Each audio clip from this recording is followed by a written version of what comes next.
sa crane. Nagagrasa ako ng crane, nasa ibabaw ako. Ayan, break muna ako sa diet pero nasa area ako. Ito yung trabaho ng seaman, kaya alagaan nyo sana yung sahod ng mga seaman, ng mga kamag-anak nyo nasa barko. Hindi yung madali ang trabaho. Tingnan yung trabaho ngayon. Ang hirap, ang dumi. Ayan, nasa ibabaw ako. Gusto nyo tingnan yung mga kasama ko, tagahawak lang, mga puti. Walang silbi, takot sila dito eh. Kaya ako nalang gumawa eh. Ayun sila oh.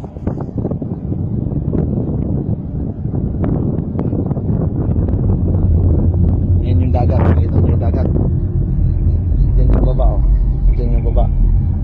Yan ka mahuhulog. Yan. Ngayon yung grasa ginagamit ko. Ito yung gloves ko. Napakarumi.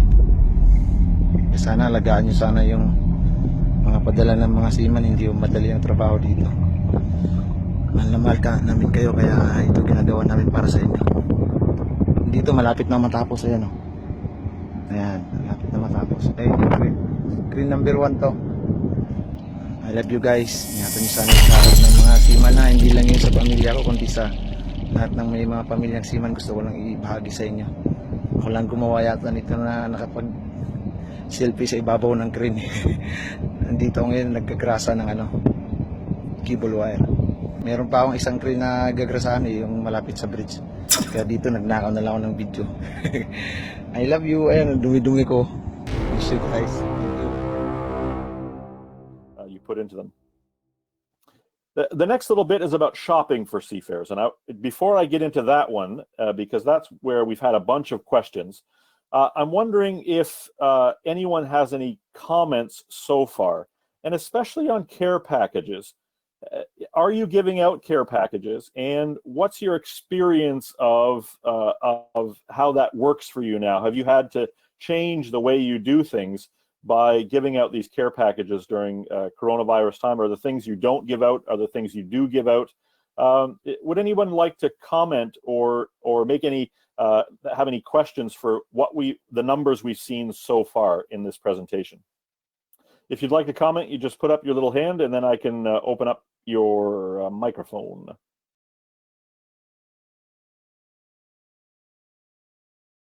Father Sinclair. Hello, Father Sinclair. Hey, Jason. I recently read the ICMA guidance for COVID ship visiting stuff, and bringing up this topic of bringing gifts or books or magazines. I found the document to be just like the gold standard, but in a negative way, to really wipe down magazines and sanitize magazines and make sure you have plastic gloves on and all those types of things. One, it would pretty much shut down doing these gift things. And two, what we've seen with the issue of plastic gloves, rubber gloves or whatever, that's good for the first thing you touch. But then anything that was on that thing that you touch, you just spread to everything else that you touch. And so I found some of the suggestions in that to not to be bad, but if the general goal is wear a mask, sanitize your hands, and don't come to work if you're feeling bad, the standards that were there for really interacting with seafarers was made it darn near impossible for the level of people that we have at our Seafarer Center to really meet those standards. So, Father Sinclair, in fact, that was an interesting, the wiping down of things was an interesting part of putting this together, because there were a number of countries where that one was pretty strenuously underlined, and we had quite a number of debates about that, about including that or how to do it. And actually, the language we used was softened from the original language in when we first wrote the document. Already it's softened more as a recommended language than the sort of more straightforward language than was in a first version of that document. And indeed, I was one of the ones that was questioning it. Perhaps that's a North American question more than some other countries where they have a different view on this. So I'd be interested to hear from other people about their views on that particular topic. The other side, I've heard from different places as well about the transportation and opening of the seafarer centers, that the ICMA document is too soft rather than being too hard. That in a few different seafarer centers, the way the public health regulatory folks are dealing with it is they're saying that only one crew at a time, for example, in Montreal and in other places in Canada, it needs to be one crew at a time in the seafarer center, no more than seafarers from one ship at a time, and that's not something in the ICMA document right now. There's no that wasn't something that we viewed as important for that document. So indeed, it's a guidance. I don't think it's not some international law or anything, but it's guidance, and just something that then local people will have to modify. I think is just to be aware of it. So I'm wondering if anyone else has had any comments on this. Father Ian, you're back. I'm wondering if you can raise your hand. I'd love to open your microphone and get your perspective. Father Ian, how are you? I'm very well, thank you. Can you give your perspective on what Father Sinclair just said? Father Sinclair was saying something that I also had this opinion in the ICMA when we were putting together the ICMA document. I was saying, oh, that's it's fairly strenuous to have to wipe everything down. That it's very that's time consuming. And I believe in your comments, you said that when you give out care packages, you have to wipe everything down. Yes, I do.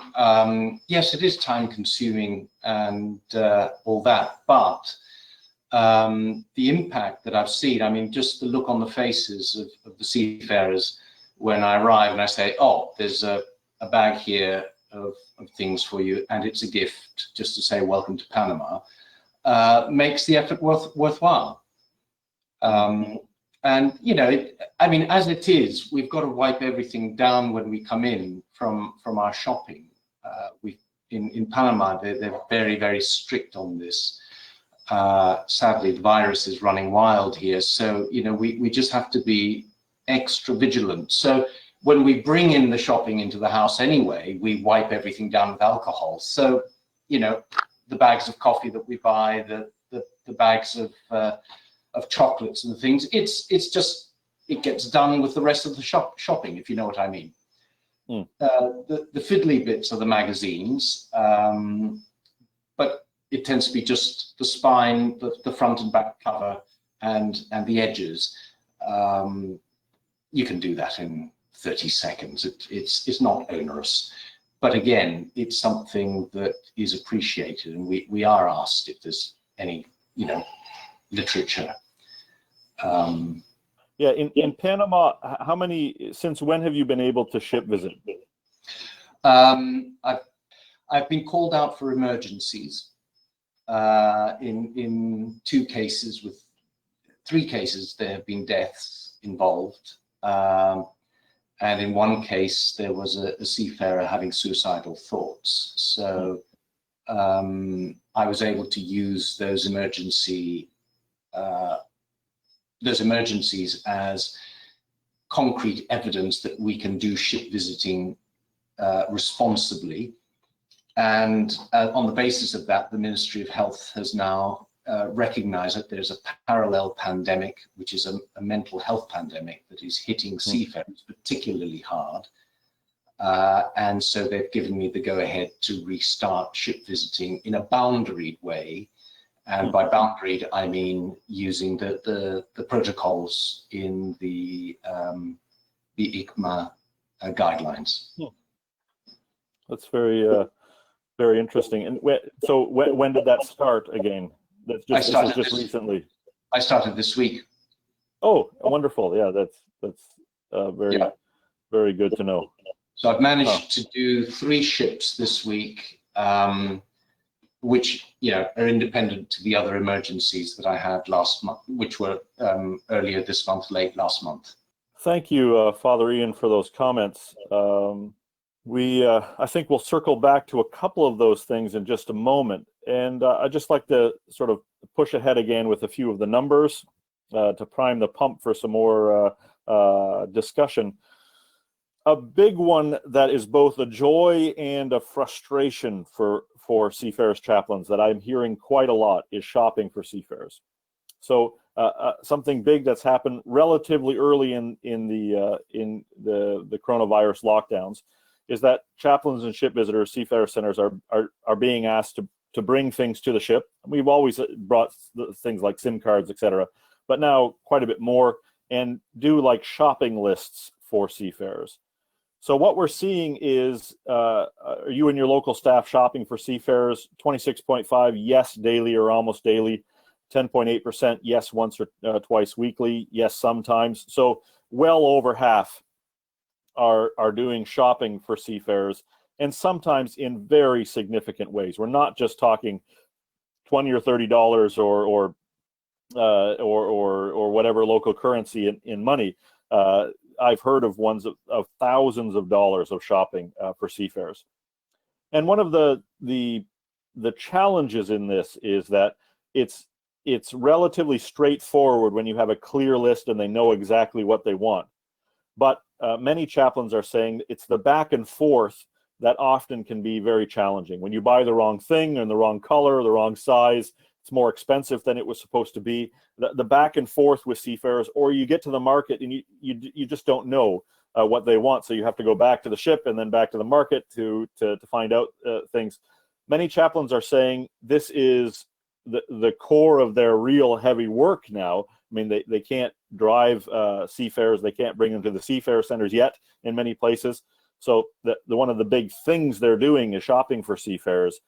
And yet it's something that is, they haven't quite figured out how to do it yet well. I note, for example, Mission to Seafarers in Bunbury in Australia has now, I noticed that they're one among, I think, a bunch of different seafarer centers who have a web page where you can order things on the web page and then they bring it to the ship. That presupposes the seafarers have internet, no doubt, and know about your web page. But there, then you can sort of fill out orders and bring it directly to the ship, and there's no back and forth on the about the size and color. It's just clearly marked on the list. I think also Mission to Seafarers Hong Kong has a new app on which you can do some of these things and correspond with the ministry. I'd be interested to hear from others of you about your shopping experiences. So what are the kinds of things that you're buying? Food, toiletries, medications, or drugs? Lots of vitamins and supplements and other sorts of things like that. Lots and lots and lots of snacks, chocolate and crisps. I saw a picture from the Bridge Seafarer Center in Rotterdam yesterday. A whole bucket full of chocolate. I think there's a lot of chocolate medication going into dealing with coronavirus lockdown. The one another example I've used before, the local seafarers chaplain here in Montreal had to buy 120 full-size bags of chips, of crisps for a one ship. Junk food to buy for one little group of people, but I think it's again something that they're humans just like the rest of us, having a little bit of junk food during coronavirus as a way of dealing with the lockdown and social isolation. So it's something I think of importance here. So I want to again pause right there, because this one is, I think, it's not controversial. Everyone is happy to do it, and yet it's burdensome, it's challenging. And I'm wondering if anybody on the call might share that sort of joy and challenge perspectives on this shopping for seafarers. I see Dave.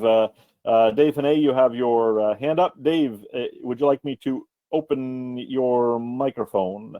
You can unmute yourself, Dave. There you go. Hello, Dave. Hello, how are you there? Yeah, thank you. Can you say, So, just one, I forgot to ask everyone, if you can say where you're from, what port you're in.